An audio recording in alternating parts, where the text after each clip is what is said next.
गुरुवंदन साहेब। हाँ। बोलो। इच्छामि कमासमनो वन्दियुजावनिच्याय निस्याय मत्थेन वन्दामि। इच्छामि कमासमनो वन्दियुजावनिच्याय निस्याय मत्थेन वन्दामि। इच्छकार सुवराय सुक्त सरी निराबाद सुख संजम जाता निरोचोजी स्वामी साता छेजी। दे गुरु। अब बात पढ़ने आप दे जो जी। इच्छामि कमासमनो वन्दियुजावनिच्याय निस्याय मत्थेन वन्दामि।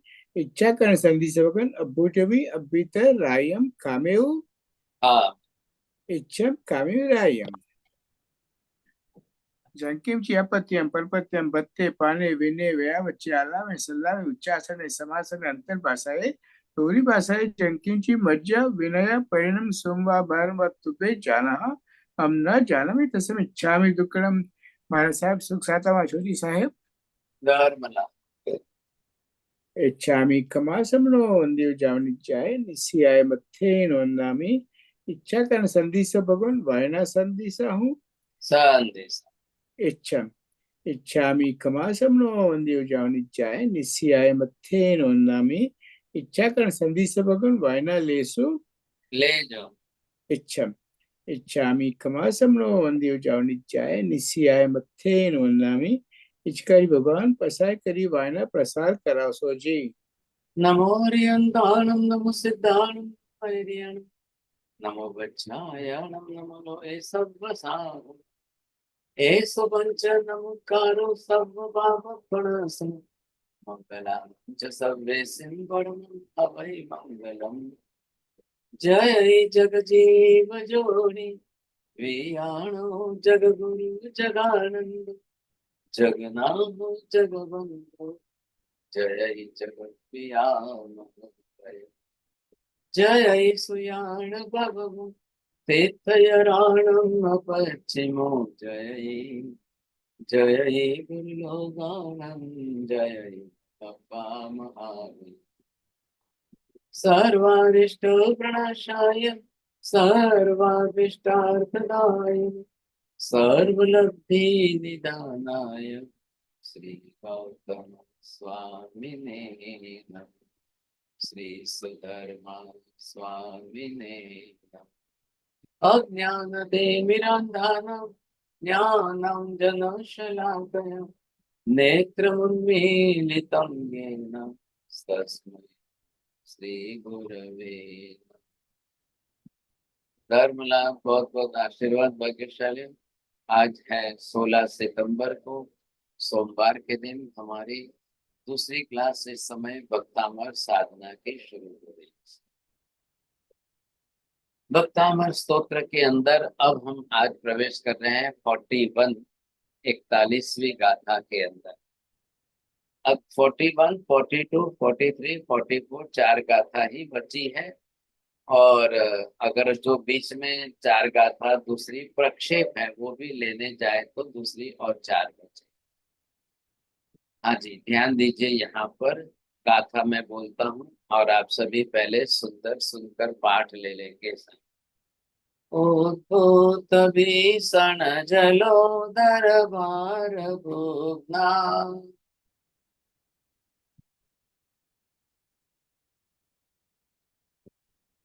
शोच्यान्दशामुपगताश्च्युत जीविताशा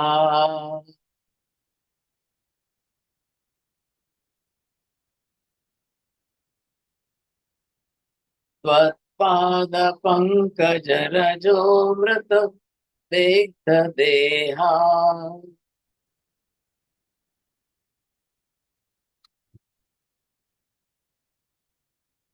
मर्त्या भवन्ति मकरध्वजतुल्यरूपा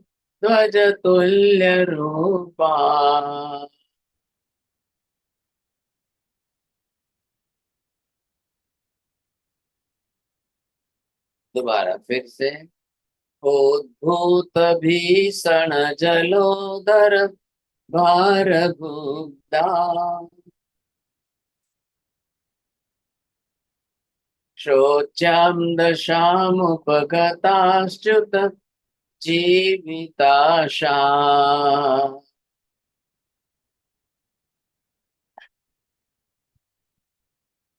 त्वत्पाद पंकज रजो मृत देक्त देहा।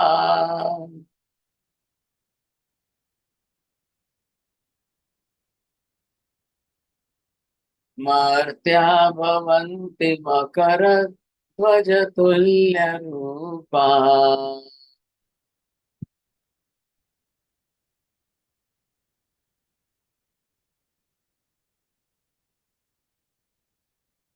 उद्भूत भीषण जलोदर भार भुग्ना। शोच्याम दशा मुपगताश्च्युत जीविताशा। त्वत्पाद पंकज रजो मृत दिग्ध देहा। मर्त्या भवन्ति मकर ध्वज तुल्य रूपा। मैंने बताया था आपको कि भक्तामर की ये 8 गाथाएं अलग अलग भयों का निवारण करने की गाथा।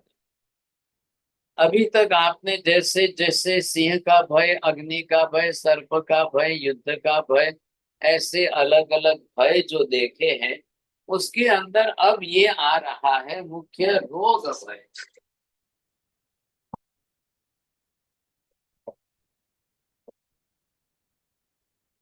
अब इसमें खास करके ऐसा जो है, ये जलोदर, यहाँ पर 2 शब्द लगे हैं इसके अंदर।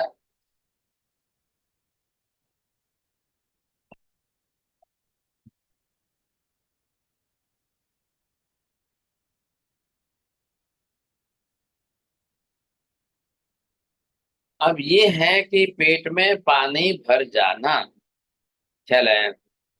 अब ये ऐसा डिजीज है, एक बीमारी है। अब मीना बहन जी क्या कहते हैं इसको? I don't know about the English word, it's the technical name of this.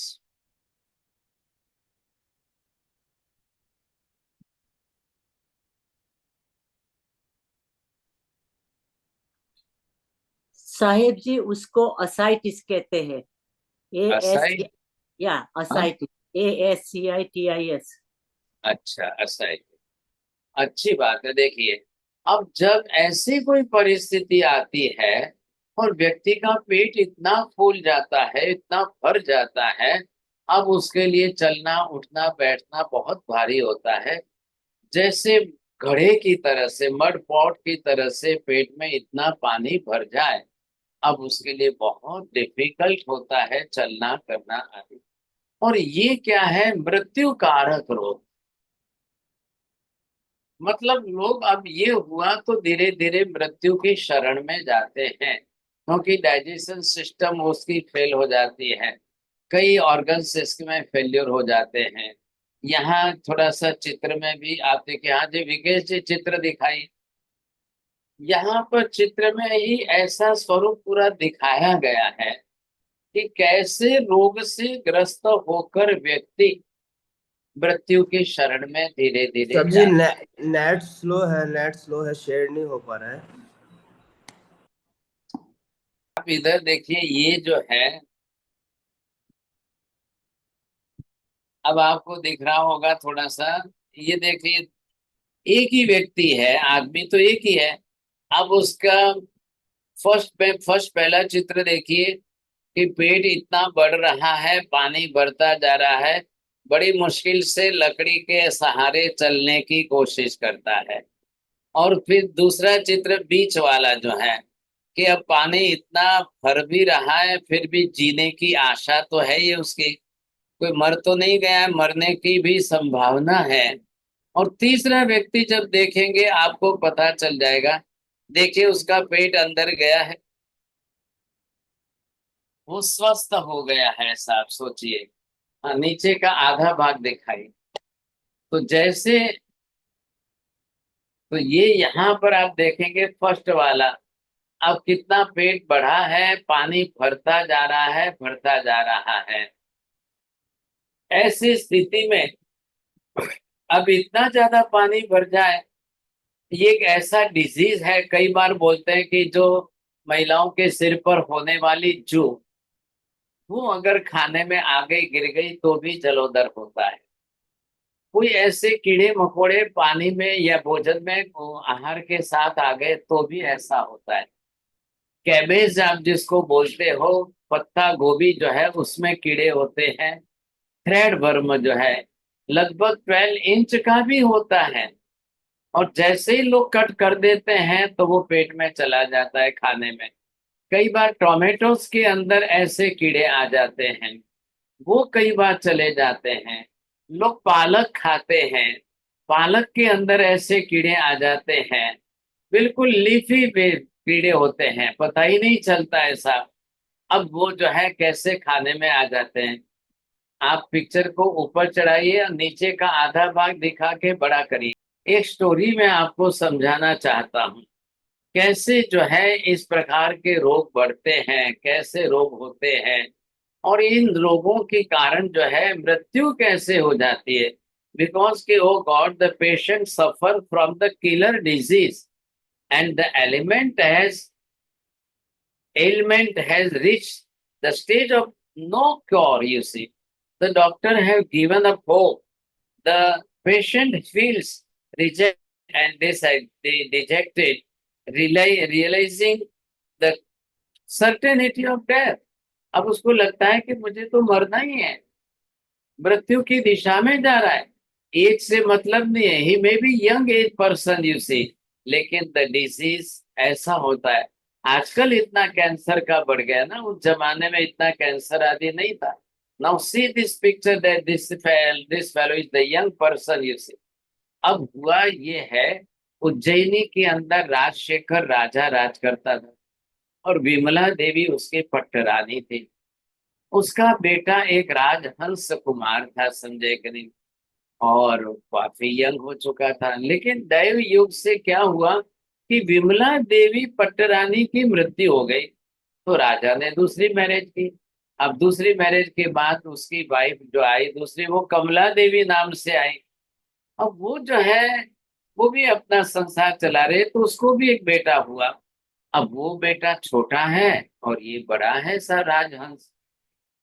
तो नई शादी के बाद दूसरी रानी जो आई उसने सोचा भाई कि राज्य तो बड़े बेटे को ही मिलेगा, तो मेरा बेटा तो ऐसा ही रह जाएगा समझे कि नहीं।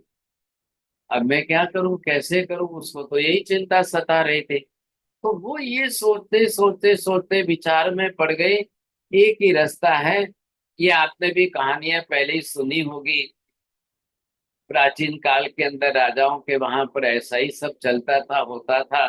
तो उसके अंदर उसने सोच लिया कि ये जो राजहंस कुमार है इसकी मृत्यु कर दो, इसको मार डालें। ये नहीं रहेगा तो मेरा बेटा बड़ा हो जाएगा, मेरे बेटे को राज्य मिलेगा, मेरा बेटा राजा बन जाएगा। इस विचारधारा ने उसका मन कलुषित किया। पहले तो शुरुआत में तो आर्त ध्यान ही होता है ना, और वो आर्त ध्यान बढ़ते बढ़ते बढ़ते रौद्र ध्यान हो गया।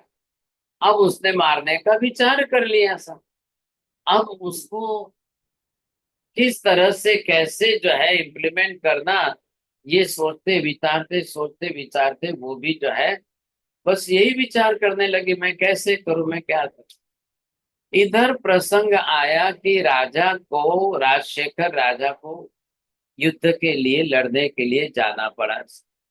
अब ये प्राचीन काल के अंदर बात है, राजाओं के अक्सर जो है युद्ध के मैदान में जाते रहते थे। अब रानी ने सोचा कि बड़ा अच्छा मौका है, राजा भी नहीं है और चांस भी अच्छा है, चलो कुछ उपाय करते उस संजय के ने। जो जैसा वो जानती थी, तो उसने कामन आदि का ख्याल आया और उसने सोचा कि इसके खाने में कुछ डाल। वो खाने में उसको कुछ ऐसा डाला क्या, ताकि वो रोग से मरे, मेरा नाम भी ना आए, मेरा पता भी ना चले किसने मारा, क्या हुआ, कुछ भी नहीं। वो कहता है ना कि लकड़ी टूटे नहीं सांप मरे नहीं, चलो चलो चलो काम हो गया अपना। अब उसने तो ऐसा कर दिया। अब करने के बाद जो है राजकुमार राजहंस जो था उसको ख्याल ही नहीं आ रहा है। वो तो माँ ही समझ करके चल रहा है कि मेरी माता ही है। अब माँ तो बरोबर ही खिलाएगी पिलाएगी, वो तो क्यों चिंता करेगा, क्यों सोचेगा सब। ऐसी स्थिति के अंदर अब जब पेट बढ़ने लगा, पेट में पानी भरने लगा, रोग बढ़ने लगा, पेट में दर्द होने लगा, अब उसकी चिंता बढ़ गई, अरे अरे अरे ये क्या हो रहा है, कुछ गड़बड़ हो रही है, कुछ तो गड़बड़ हो रही है साहब। तो वो चुपचाप जो है राज्य छोड़ करके निकल गया कि भाई पिताजी भी नहीं है, राजा तो युद्ध के मैदान में लड़ने के लिए कहीं गए हुए हैं, अब तो मैं भी क्या कर सकता हूँ। तो वो निकल गया राजमहल से। चलो कहीं जाएंगे, कोई वैद्य हकीम डॉक्टर मिल जाएंगे, किसी के ट्रीटमेंट करके मैं भी स्वस्थ होने की कोशिश करता हूँ। तो वहां से निकलते निकलते उत्तर दिशा में उसने प्रयाण किया, और रास्ते में चलते चलते वो हस्तिनापुर पहुंचा था। अब जैसे पहुंच तो गया, लेकिन दिन दिन अब पेट बढ़ता ही जा रहा, पानी भरता जा रहा, रोग बढ़ता जा रहा था, वेदना पीड़ा भी बढ़ती जा रही थी, समझे कि नहीं। और शरीर सूख रहा था, बाकी के शरीर को कोई कुछ भी नहीं मिल रहा था, तो शरीर सूखता जा रहा। ऐसी परिस्थिति के अंदर हस्तिनापुर में एक मानगिरी नाम के दूसरे राजा थे, उसकी कलावती नाम की राजकन्या थी, राजकुमारी थी। अब कलावती वैसे राजकुमारी थी, लेकिन साध्वी जी महाराज के परिचय में आई, तो उसको साध्वी जी महाराज की संगत बड़ी अच्छी लगती थी। साध्वी जी महाराज ने भी उसको त्याग तप संयम स्वाध्याय ये सब करना सिखाया, उपदेश दिया काफी कुछ। तीर्थंकर परमात्मा की पूजा कैसे करें, गुरु भगवंतों को वंदना कैसे करते हैं, जीव मात्र की रक्षा कैसे करनी है, सुपात्र दान देना चाहिए, और विषयों से विराम पाना चाहिए, विवेक रखना चाहिए, तप करना, संग पूजा करना, जिनेन्द्र प्रभु के वचन में, और पुस्तक आदि पढ़ना लिखना, प्राणियों को प्राणियों की सिद्धि रूप पहल। अब काफी कुछ उसको सिखाया। तो वो जैसे जैसे संगत में आती गई साध्वी जी महाराज के परिचय में, तो उसके लिए काफी फायदा हुआ। अब रहा क्या ये कि कलावती अपने मन को धर्म श्रद्धा में दृढ़ करती गई, और जिनेश्वर भगवान के तत्वों का अभ्यास करती गई, सारा ही तत्व समझने लगी। धर्म कला और व्यवहार कला दोनों के अंदर वो कुशल बनती गई। एक बार राजसभा भरी है, राजा फिर उसके मंत्री मिनिस्टर वगैरह अधिकारी सेवक वर्ग वगैरह सब बैठे हुए हैं, तो कलावती भी राजा मानगिरी के बाजू में आकर बैठी। पिताजी थे, पिताजी के पास बैठे। तो ना उस समय जो है नगीरी ने सभ्यों ने मान से कहा, अरे अरे अरे किसके कर्म के उदय से सुख वैभव आप भोग रहे हो। सभ्यों ने इतर सभ्यों ने कहा भी हम तो अपने अपने ही शुभ कर्म से सुख भोग रहे हैं। कलावती जरा हंस गई, राजकुमारी थी। राजा ने कहा बेटी क्यों ऐसा क्यों हंस रही हो। पिताजी देखो ये सेवक लोग जो है सत्य सत्य जानते भी हो, लेकिन वो पिता आपकी राजा की आज्ञा के कारण बोल नहीं पाते हैं। तो सेवक से दूसरा कोई और बड़ा मूर्ख नहीं होता है ऐसा। सैकड़ों अपने कर्ण प्रिय होते हुए भी ऐसे बोलते हैं, तो मुझे हंसनी आ गई। पिताजी ने कहा बेटी तुम किसके प्रभाव से जी रही हो, तुम बता दो। पिताजी मैं भी मेरे कर्म के शुभ पुण्य से ही जी रही हूँ। पिताजी ने कहा तेरे को अभी तक ज्ञान नहीं हुआ है, समझ में नहीं आया है कुछ भी, ये तेरा निरर्थक अभिमान है, चलो इसको निकाल दो। राजा ने आज्ञा कर दी, सैनिकों को सेवकों को इसको निकालो। बेटी राजकुमारी को निकाल दे। पिताजी चाहते थे कि बेटी इतना ही बोले कि मैं पिता के पुण्य से सुखी हूँ, पिताजी के कारण मैं सुखी हूँ, लेकिन बेटी ने ऐसा नहीं बोला। पिताजी ने उसको निकाल दी। अब उसको निकाली तब राजकुमारी के शरीर पर से आभूषण वस्त्र अलंकार वगैरह उतार दिए और फिर फटे टूटे कपड़े पहना करके उसको बाहर निकाली सा। अब उसको निकाली तो उस समय वहां हस्तिनापुरी नगरी के बाहर ये राजकुमार बैठा था, राजहंस। पिता ने आज्ञा दी कि भाई इसके लिए कोई ऐसा ढूंढ के लाओ, गरीब हो, भिखारी हो, मूर्ख हो, लाओ और उसके साथ इसकी शादी कराओ, इसको भेज दो। बाहर नगर के बाहर पेड़ के नीचे बैठा हुआ राजकुमार, अब राजहंस और सैनिक उसके पास पहुंचे, बोले यही इसके लिए योग्य है, इसको पकड़ के लाया।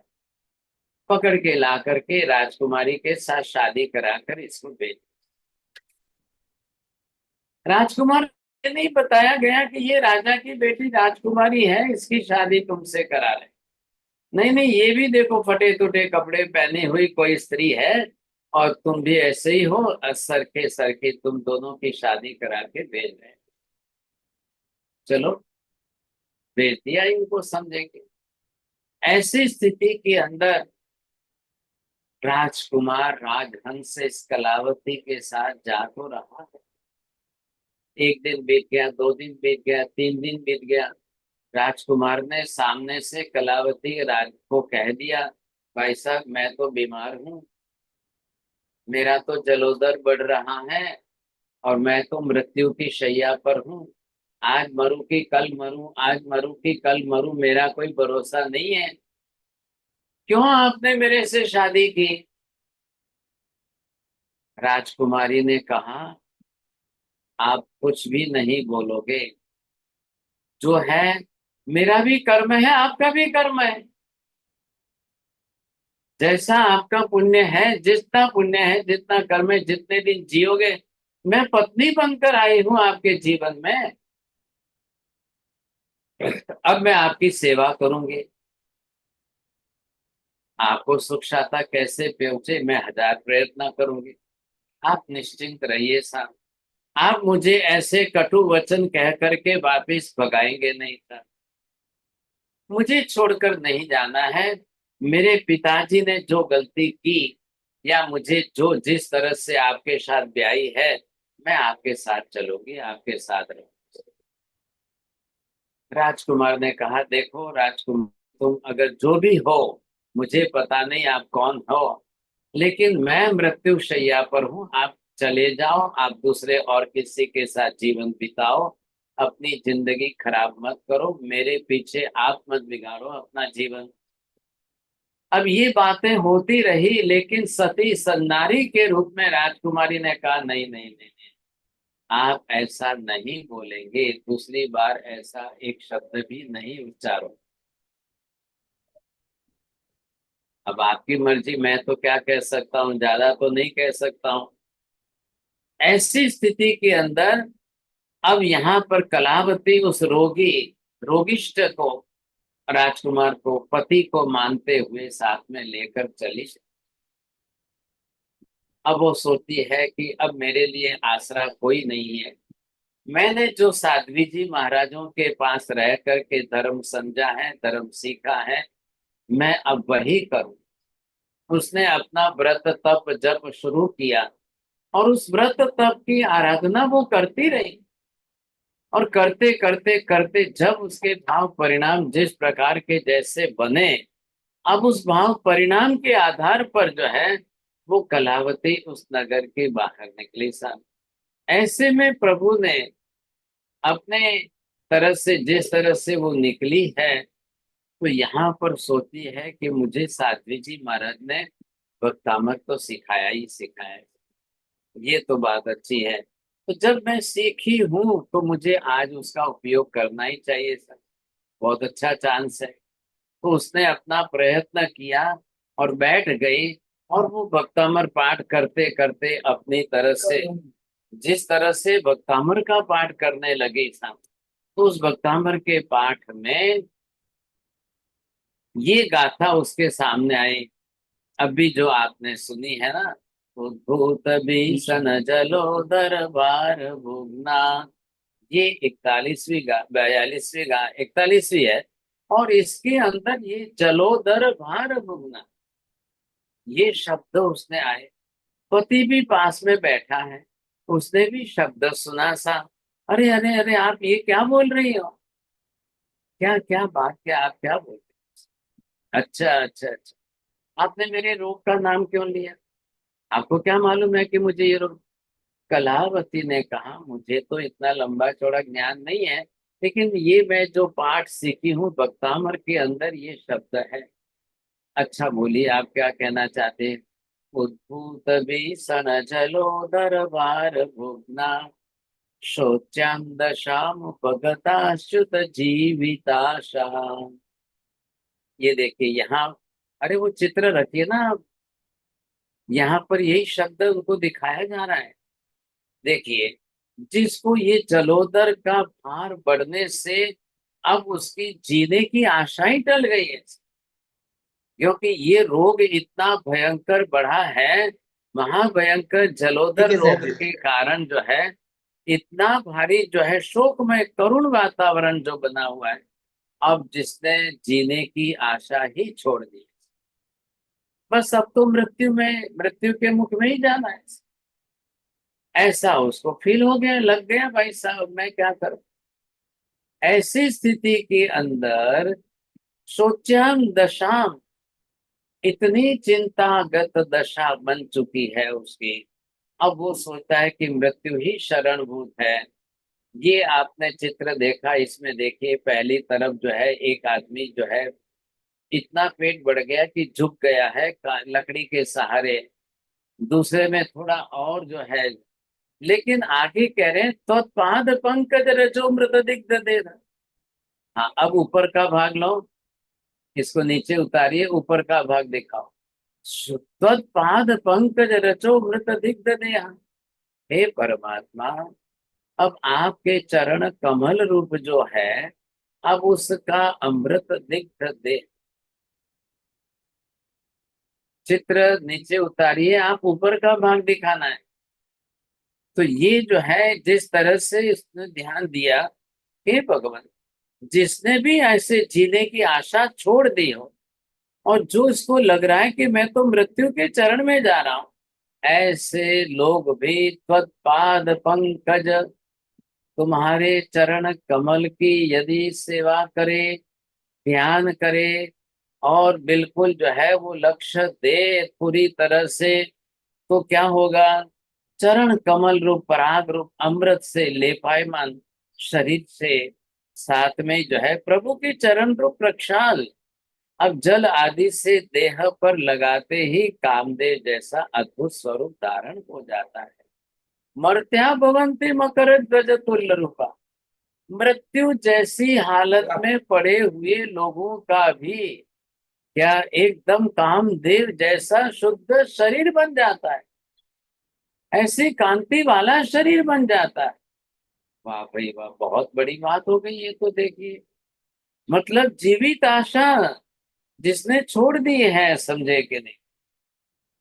तो भगवान के चरण कमल देखिए आप, ये जो चरण कमल आपको दिखाए जा रहे हैं ना, इसकी बात चल रही है कि कैसे ये चरण कमल जो है, अब ये देखो आदिनाथ भगवान ऋषभदेव प्रभु खड़े हैं, ये ऋषभदेव परमात्मा के चरण कमल है। भगवान तो ध्यान में है, कायोत्सर्ग मुद्रा में खड़े हैं, और जैसे त्वत्पाद पंकज रजोमृत, भगवान के चरण कमल की रज, चरण की रज, वो इतनी सी भी अगर कोई ले ले, वही आपके लिए परम औषधि बन जाए। वो लेकर के आप अपने उदर पर लगा दो, सिर पर लगा दो, या प्रक्षालन करके जल छिड़क दो, तो भी जो है मर्त्या भवंती मकर ध्वज तुल्य रूपा, अरे मरने के लिए पड़ा हुआ इंसान भी खड़ा होकर बिल्कुल कामदेव की तरह से कंचन वर्णी काया जैसा बन जाएगा। सारांश ये कह रहे हैं कि मृत्यु तुल्य ऐसी कोई भी बीमारियां आ जाए, ऐसी बीमारियों की परिस्थिति में भी अपने तरफ से परमात्मा के चरण स्पर्श, परमात्मा के नामस्मरण, क्योंकि अलग अलग गाथाओं में सब जगह पर ही है ये बात। कहीं नाम स्मरण की बात है, कहीं चरण स्पर्श की बात है, कहीं चरण की रज की बात है, कहीं पर भगवान के जलाभिषेक की बात है, कहीं पर भगवान। तो ये विशेषता यहाँ पर इन्होंने दर्शाई। कलावती ये बिल्कुल बिल्कुल स्तवन जो है पढ़ रही थी, स्तोत्र पाठ कर रही थी, और उसे स्तोत्र पाठ करते करते करते करते देखते देखते यही बात उसको ध्यान में आ गई। अब क्या करना है, कैसे करना है। योगानुयोग उस समय कलावती ने जिस तरह से काव्य पाठ किया, और योगानुयोग उस समय जो है चक्रेश्वरी देवी प्रकट हुई। अब चक्रेश्वरी देवी ने उस समय प्रकट हो करके दृश्य वहां पर सामने जो है एक सर्प का बिल था, उसमें से सर्प बाहर। तो थोड़ी देर के लिए वो सर्प जो उसने देखा, और इधर पति को थोड़ी देर के लिए सोना था। अब पेड़ के नीचे तो कोई गद्दी नहीं है, गद्दा नहीं है, कुछ नहीं है सर। और ऐसे ही वहां पर जो है पेड़ के पत्ते गिरे हुए थे, उन पत्तों के ऊपर इसको सुला दिया। अब पेड़ के पत्तों पर सुलाया सुलाया उसको, और जैसे थोड़ा उसका मुंह खुला रहा था, मुंह में से एक छोटा सा सांप बाहर आया। और जैसे ही सांप बाहर आया, तो उसको वहां पर ये ध्वनि हुई और ये आवाज निकली, और इस ध्वनि के साथ में ये शब्द बरोबर प्रकट हुए। तो उसमें क्या था चक्रेश्वरी देवी के बोलने में, गोकुल में से खट्टी छाछ ला करके राजी का साथ में पिला दो, और सामने जो बिल के ऊपर जो है सर्प प्रकट हो रहा है, उसके नीचे सोना मोहरों का खजाना पड़ा। ये सारी बात सुनी। कलावती बड़ी चतुर राजकुमारी थी, वो तो सीधी भागी साहब वहां से। जो ग्वालन वगैरह कोई होती है उनके घर पहुंचे, बोले 3 दिन की खट्टी छाछ आपके घर से मिलेगी। तो ग्वालिन ने दे दी भाई साहब, हाँ जी ये ले जाइए हमारे घर है। और वो छाछ खट्टी ला करके उसने पति को राजी का एक रात में पिलाई सब। उसको वॉमिट वगैरह हो गई। 3 दिन करते करते उसका जलोदर का रोग मिट गया। फिर उसने धीरे से जो है सामने जो सर्प का बिल था साहब, वहां उसने अपने पति को कहा, अब देखो आपका स्वास्थ्य ठीक हो गया है, अब आप स्वस्थ हो गए हो, अब आप क्या करो। ये जो सर्प दोनों बातचीत कर रहे थे, इनके ये शब्द हैं, तो आप ये करिए कि यहाँ पर जो है सर्प का बिल है, वहां जा करके आप कोशिश करिए। तो उसने वहां पर जो है ये अपनी तरह से आ, वहां पर तेल वगैरह चढ़ाया, निकला राज सर्प निकल गया वहां से, नीचे से सारा सोने का खजाना निकल गया। वो लेकर के दोनों ही पति पत्नी धनाढ्य श्रीमंत हो गए साहब। और फिर वहां से निकल करके कलावती अपने पिता मानगिरी राजा के पास आई, और उसने सारी हकीकत निवेदन की। पिताजी देखिए, ऐसी ऐसी घटना घटी है। अब मैं आपके सामने उपस्थित हुई हूँ, अब मेरा रूप रंग देख लो। ये आपके दामाद हैं जिनके साथ आपने शादी कराई थी। अब राजा को तो देखकर मानने में ही नहीं आती है बात। नहीं नहीं नहीं नहीं, बोले वो तो मरने वाला था वो तो। कलावती ने कहा जी हाँ पिताजी, वो मरने वाला था, लेकिन घटना ऐसी घटी। अब इनका उपचार भी किया, दवाई भी हुई, ठीक भी हो गए, और निदान भी मिल गया, सोना चांदी सब मिल गया, और हमको इस प्रकार से। तो पिता ने ये बात सुन करके बड़ा आश्चर्य लगा, और कलावती ने मान सहित सम्मान से बुलाई राजकुमारी को, और दोनों को राज्य दिया। राजहंस कुमार जो राजा था, राजकुमार था, उसको भी दिया। अब दोनों वापिस राजा रानी बन गए। दोनों के कुल तो उत्तम थे ही साहब। दोनों ने एक दूसरे का परिचय किया, अपने माता पिताओं को मिले, और राज्य व्यवस्था में गए दोनों को आज। लेकिन कलावती ने कहा देखिए आप ध्यान रखिए, आप राजपाट वैभव मिल गया, राजा बन गए, सब बात ठीक है, लेकिन ये धर्म तो नहीं भूलना है। अब आप चलो पाठ करो। रोज भक्तामर पाठ करेंगे, रोज स्तोत्र पाठ करेंगे, जिन परमात्मा की पूजा करेंगे, प्रभु आदेश्वर दादा के चरण कमल का प्रक्षालन करेंगे, परमात्मा आदिनाथ प्रभु के रज है हम हमारे सिर पर चढ़ाएंगे। ये उपकार मत भूलना आप, जिससे हुआ है ना, ये बड़ी विशेषता के साथ बहुत अच्छी तरह से इनको सिखाया गया, समझाया गया। और राजकुमारी ने भी, और दोनों धार्मिक धर्मिष्ठ होकर जिस तरह से जीवन जिया है, बड़ी खुशी की बात है। अब आपने यहाँ पर ये अर्थ भी समझा। हाँ जी विकेश, आप जो है ये यंत्र दिखाइए। वो यंत्र आपको ग्रीन कलर का जो है ना, उद्भूत भीषण जलोदर ये लिखा हुआ है, उसी गाथा का यंत्र है सर। तो यहाँ पर जैसे आप देखेंगे कि कैसे इस सारे स्वरूप को हम समझ पाते हैं, कैसे हमको ये ख्याल आता है कि ये प्रभाव होता है, कितने प्रमाण में कैसे होता है, क्यों होता है, तो क्या ये संभव है? बिल्कुल संभव है साहब। क्या आज भी संभव है? बिल्कुल जरूर होता है, कोई ना नहीं है। अब यहाँ पर ये जो है आपको यंत्र दिखाया जा रहा है। वेरी गुड, हाँ जी। देखिए आप, यही श्लोक ऊपर लिखा हुआ है ना, उद्भूत भीषण जलोदर भार भुग्ना। इधर राइट साइड में देखिए, सोच्याम दशाम उपगताश्चित जीविताशा। नीचे जो उल्टी लाइन लिखी है उसके अंदर त्वत्पाद पंकज रजो मृत दिक्त देहा, और इधर लास्ट में मर्त्या भवंति मकर ध्वज तुल्य रूपा। हाँ जी, अब इसके नीचे आप देखेंगे रिद्धि के अंदर ये जो शब्द है, ओम ह्रीम अर्हम नमो अक्षिण महानसानम, ये जो शब्द यहाँ पर है, ओम ह्रीम अर्हम नमो अक्षिण महानसानम, तो यहाँ पर मंत्र दिया है जो आगे लिखा है ना, ओम नमो भगवती क्षुद्र उपद्रव शांतिकारिणी रोग कष्ट ज्वरोपशमनम कुरु कुरु स्वाहा। हल्के ऐसे उपद्रवों को शांत करने वाली, रोग कष्ट और ज्वरा आदि, ज्वर मतलब सूखा टेम्परेचर आदि जो है उसका उपशमन करने वाले मेरा नमस्कार है। अब इसका प्रभाव क्या है? What is the effect of this श्लोक? This says that any type of disease, if you are suffering from any disease which is not good for your life, अब वो जो है removing the disease and obstacles, रोग को नष्ट करता है, कष्टों को दूर करता है, उपसर्ग को भी दूर करता है। ऐसे यहाँ पर ये जो है आपको समझाया गया है। चलिए, अब हमारा समय तो बच रहा है, तो आप लीजिए यहाँ से ये यंत्र निकालिए यहाँ से, और फिर हम दूसरी गाथा लेते हैं। समय कम है फिर भी। हाँ जी, आगे की 40 दूसरी गाथा है।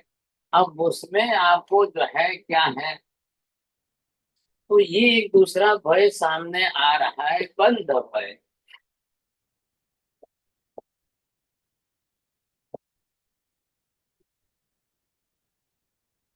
या आप इसको ऐसे बंधन का भय भी बोलिए।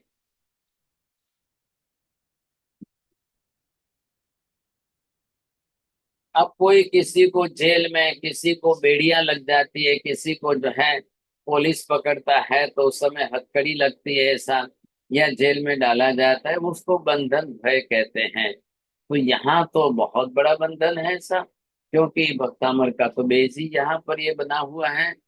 अब ये जो है श्लोक जिस प्रकार का है, हाँ जी विकेश जी, दूसरा चित्र दिखाइए। जो बेड़ी का बंधन है, चैन से बांधा गया ना वो। हाँ जी, आप श्लोक पाठ करेंगे। आपाद कंठ मुरु श्रृंखल वेष्टितांगा गाढ़ं बृहन्निगड कोटि निग्रष्ट जंघा त्वन्नाम मंत्र मनिशं मनुजा स्मरन्त सद्य स्वयं विगत बंध भया भवन्ति। सॉरी, आज मैं ही अकेला पढ़ गया, आपको पढ़न बोलना है। एक एक लाइन फिर बोलता हूँ। आपाद कंठ मुरु श्रृंखल वेष्टितांगा,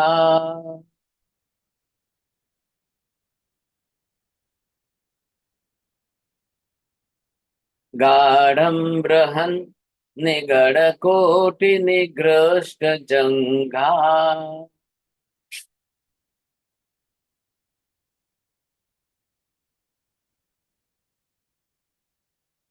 त्वन्नाम मंत्र मनिशं मनुजा स्मरन्त।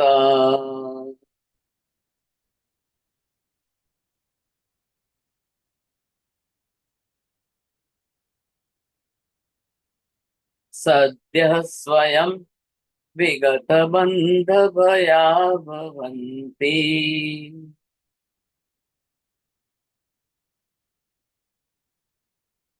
हाँ जी, मैं शब्द अलग अलग कर रहा हूं।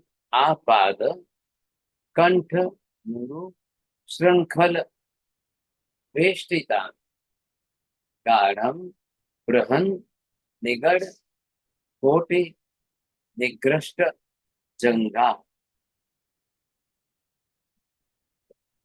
त्वन्नाम मंत्र मनिशं मनुजः स्मरन्त।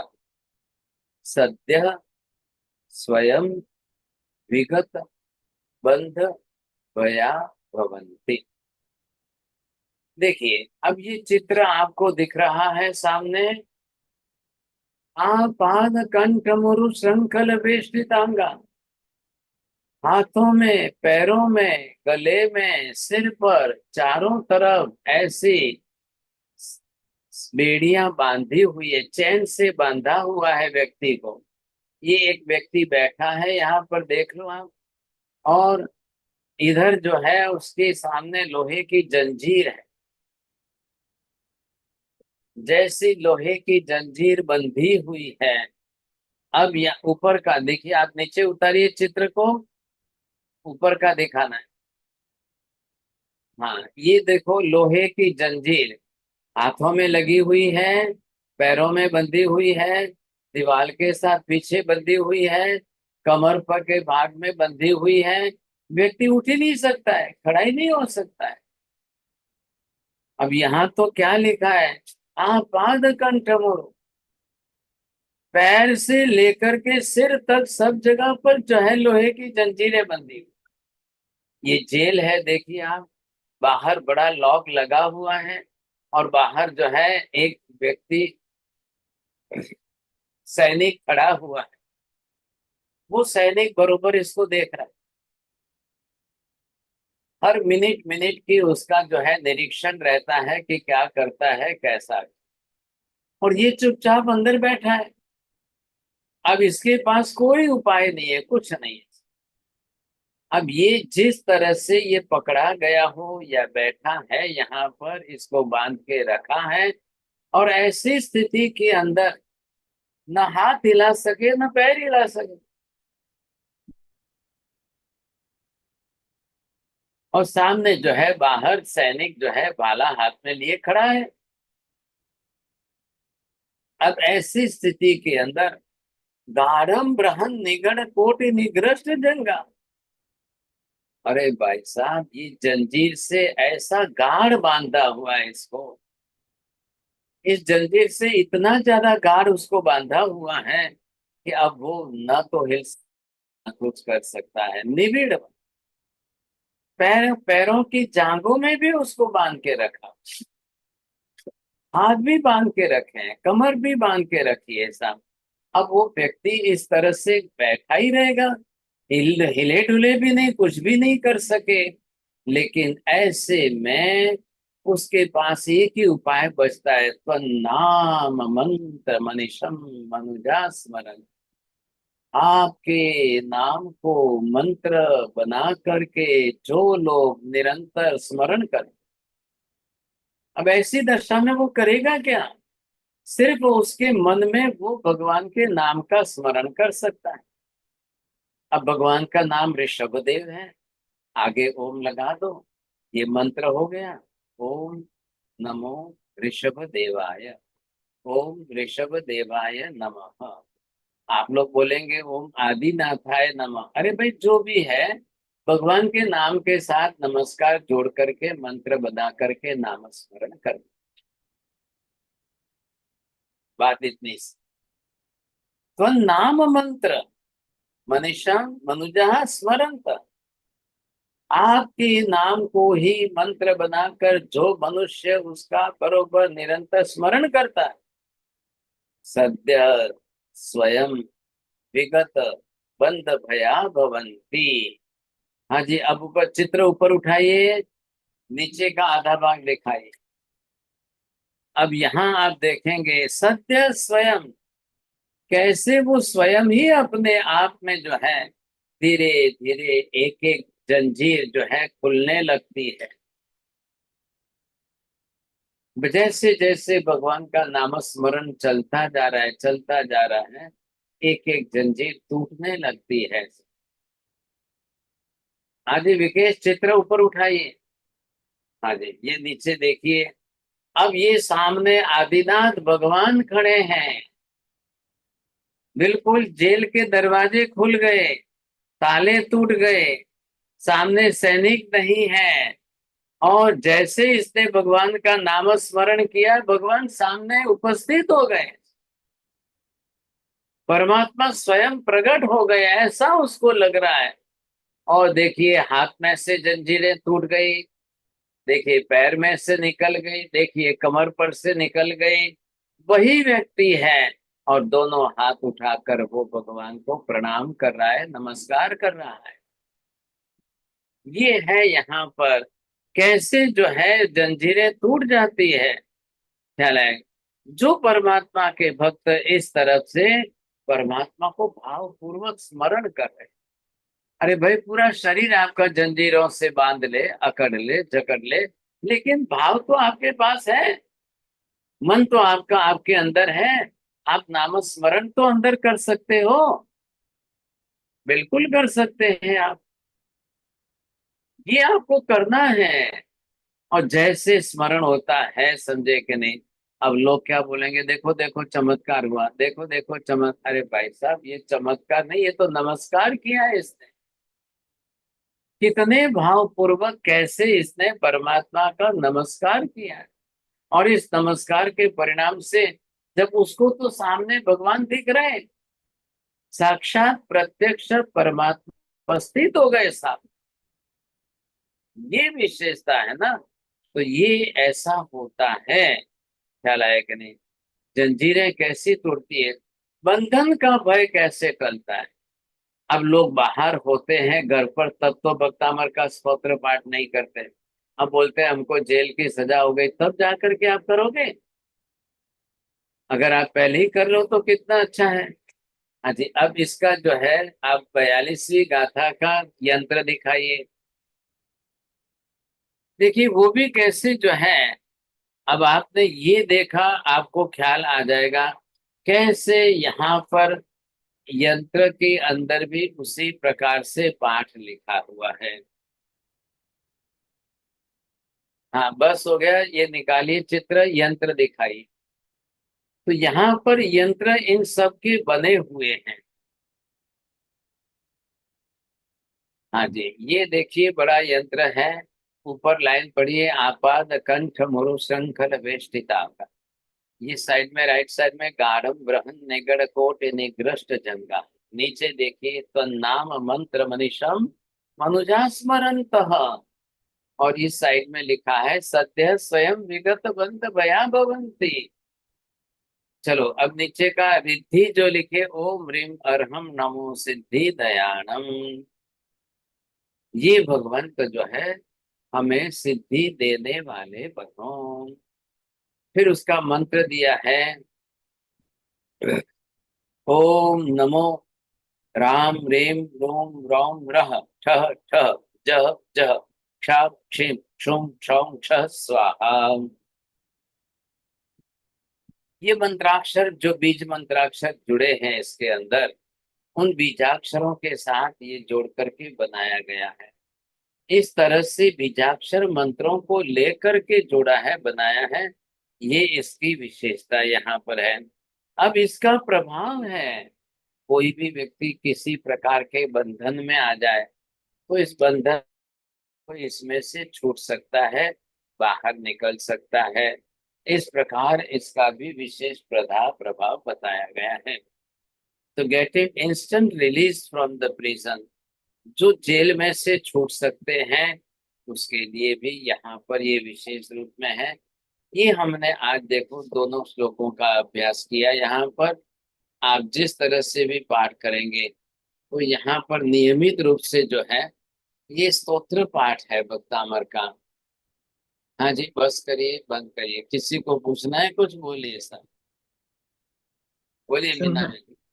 so Maharaj Sahib, does this mean that you release from our body the bandhan from our body? Does that mean like that? Outside of the body there are different types of chain, the special Right. iron So, chain you see, which is bounded by the hands and legs and everything like this. do the chains signify the karma? Not karma, here there is no question of karma. Mm-hmm. These are Right. not जिसु कर्म you say। लेकिन अब जो person, जो लोग अपनी तरह से जिस तरह से, अगर is there any type of punishment, the person is in the prison and in the prison there are the boundaries, some different type of Right. chains, so that can be broke down। Right. ये बात No, that is the literal translation, but I was wondering if it was it meant that way. સાહેબ કને આ કે question પૂછું સાહેબ? આપણે ઓમ બ્રીમ અહમ નમઃ બોલીએ છીએ તો એમાં हाँ બધા જ ભગવાન આવી જાય છે? हाँ, નમો અર્યંત ભગવાનનું શોર્ટ ફોર્મ છે ને। અચ્છા, એટલે ઓમ બ્રીમ અહમ નમઃ એ બધાનું નમો યંત્રનું શોર્ટ છે। हाँ बरोबर। ઓકે, થેન્ક પ્રણામ મથુરાદાસ સાહેબ।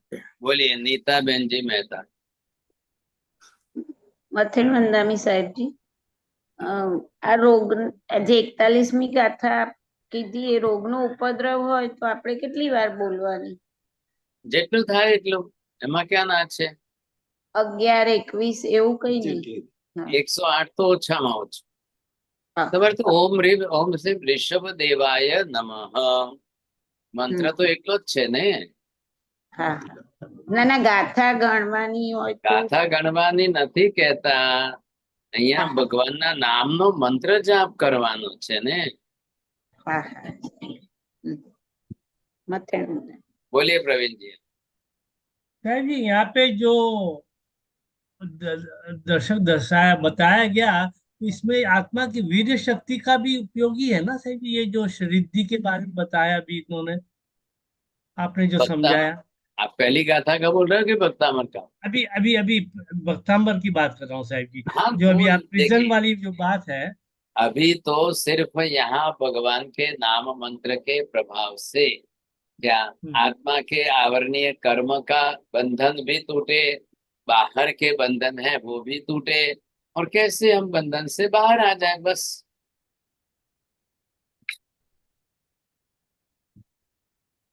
तो वीर्य शक्ति का ही वर्किंग तो होता है ना साहब इसमें? वो तो होगा ना, प्रत्येक भाव आपके बन रहे हैं, आप स्तोत्र पाठ कर रहे हो, जप कर रहे हो, ये विशेष है ना। हम्म। नमो हरियंताणम, नमो सिद्धाणम, नमो हिरियणम, नमो वज्रायणम, नमो लो ए सब साहुणम, ए सुपंच नमुकारो सब पापप्रणाशनो, मंगलाणं च सव्येसिं परमं हवै मंगलम्। मंगलम भगवान वीरो, मंगलम गौतम प्रभु, मंगलम स्थूलिभद्राद्या जैन धर्मोस्तु मंगलम। चत्तारि मंगलम अरिहंता मंगलम, सिद्धा मंगलम साहु मंगलम, केवले पन्नतो धम्मो मंगलम। चत्तारि लोकोत्तम अरिहंता लोकोत्तम, सिद्धा लोकोत्तम साहु लोकोत्तम, केवले पन्नतो धम्मो लोकोत्तम। चत्तारि शरणं पवज्जामि, अरिहन्ते शरणं पवज्जामि, सिद्धे शरणं पवज्जामि, साहु शरणं पवज्जामि, केवले पन्नतं धम्मं शरणं पवज्जामि। सर्वमङ्गलमाङ्गल्यं सर्वकल्याणकारणं प्रधानं सर्वधर्माणां जैनं जयति शासनम्। धर्मला बख्शलियो, कल 14 है, कल क्लास नहीं रहेगी, कल आपकी एग्जाम रहेगी ना, 14 कल ही है। हाँ, त्रिकाल वंदना साहेब जी। हाँ जी, त्रिकाल वंदना आता कल मध्ये आनंद त्रिकाल वंदना धन्यवाद। तो